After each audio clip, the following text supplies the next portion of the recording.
मु सार नटवर दास विरजा साहित्य संस्कृति गवेषणा परिषद हूँ स्थायी सभापति।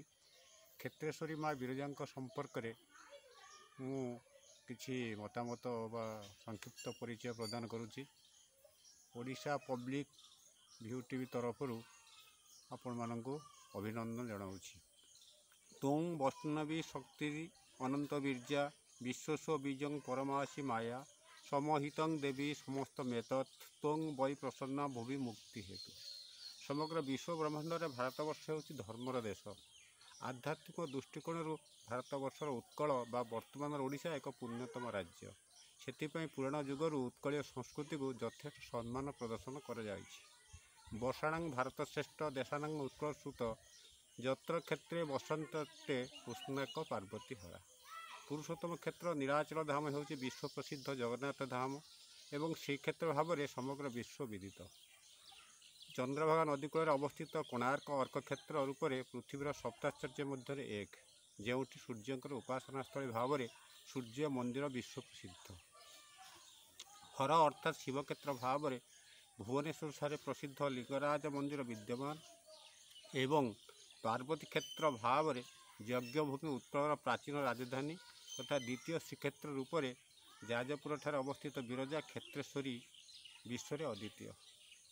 विरजा क्षेत्र होछि समग्र पृथ्वी में अवस्थित 51 गोटी शक्तिपीठ मध्य सर्वप्राचीन शक्तिपीठ।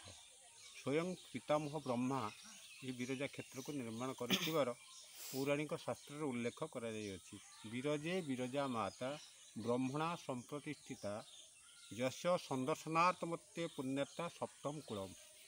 अर्थात पवित्र यज्ञभूमि विरजा क्षेत्र निर्माण मध्य बड़ विचित्र अटे। अतीतर से पौराणिक सत्यता वर्तमान भूगोलर मध्य यह क्षेत्र में परिकल्पना एक विरलतम परि उद्बोध हुए।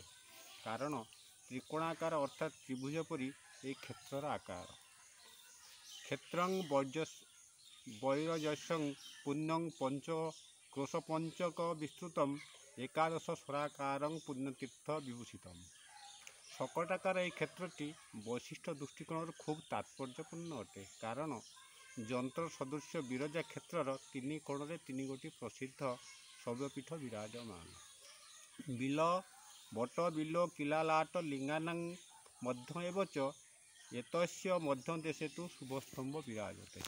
यही दृष्टिकोण विचार करागले कौन सी शक्तिपीठ विरजा क्षेत्र परि भौगोलिक अवस्थिति रे एपरि अनन्य मन हुए ना। सृष्टि आरंभ समय अर्थात युगसृष्टिर इतिहास को अनुध्यान कले सत्य युगर विरजा क्षेत्र प्रतिष्ठा लाभ कर प्रमाण मिले। कारण विष्णु भक्त प्रहलाद विरजा क्षेत्र में पितृपुरुष को पिंडदान करी पुरुषोत्तम क्षेत्र को यात्रा कर उल्लेख कर उपस्य रजनीमेकां विरजां नगरीं जजौ स्नात्वा विरजसे तीर्थे दत्वा पिंडं पितृंस्तता दर्शनार्थं जजौ श्रीमान अजितं पुरुषोत्तमं। त्वं दृष्ट्वा पुंडरीक्षमक्षरं परमं शुचः षडरात्रमुष्य तत्रैव महेन्द्रं दक्षिणं जजौ। अष्टादश पीठ महात्म्य विरजा क्षेत्र एक प्रसिद्ध शक्तिपीठ रूप में परिगणित। गवेषक माने विरजा क्षेत्र को उड़ियान पीठ बोली निर्णय करियछन्ति।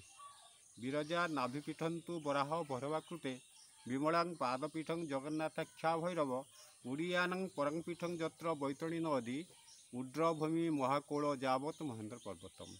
विरजा क्षेत्र हेउछि उत्कलर मध्य भाग में अवस्थित अर्थात सतींकर नाभिमंडल विरजा क्षेत्र में पतित होइतिला। पुनश्च प्रमाण मिले जे यही उड़ियान पीठ सत्ययुगर पीठ अटे। धन्यवाद।